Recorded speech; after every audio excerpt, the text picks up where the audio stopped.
So guys, dekat tangan kita hari ni adanya Vivo X300 yang biasa, bukan Pro tau. Sebab apa, kita baru je settle launching event dekat Shanghai, China ni.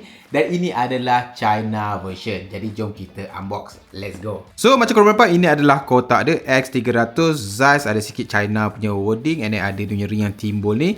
Dan should be ini adalah warnanya dipanggil sebagai pink lah. Jadi jom kita buka.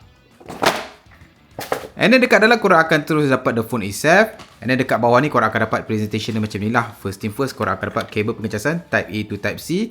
And then korang juga akan dapat SIM eject tools. Dia punya casing guys. Okay, so untuk yang ini adalah warna pink. So dia punya casing adalah light pink macam tu. Kita juga akan dapat motherboard yang kita akan baca. Dan juga last but not least adalah adapter pengecasan. Ini adalah flash charge 90W. Itu sahaja. Vivo X300 ni adalah versi yang lebih kompak dalam siri X300 kali ni tau. Ketebalan cuma 7.95mm, berat hanyalah 190g. So memang selesa dan juga mudah digunakan satu tangan.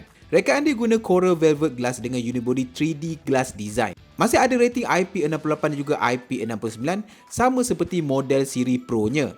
Untuk paparan, dia guna skrin 6.31 inci LTPO 8T AMOLED. Refresh rate dia 120Hz, dia sokong HDR10+, Netflix HDR dan juga Zeiss Master Color Display.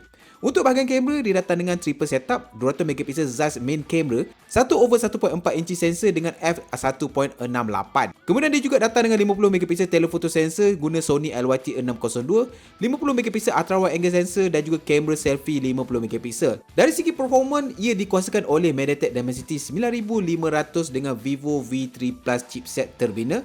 Dia juga menjalankan Origin OS 6 berasaskan Android 16. Dari segi bateri, dia punya bateri adalah 6040mAh Blue Volt teknologi, sokong 90W wired dan juga 40W wireless charging. So macam mana guys? Apa pendapat korang tentang Vivo X300 yang bukan Pro ni? On tak on? Siapa yang suka phone kecil dekat sini? Cuba komen sikit dekat bawah. Stay tune untuk update selanjutnya. Ciao.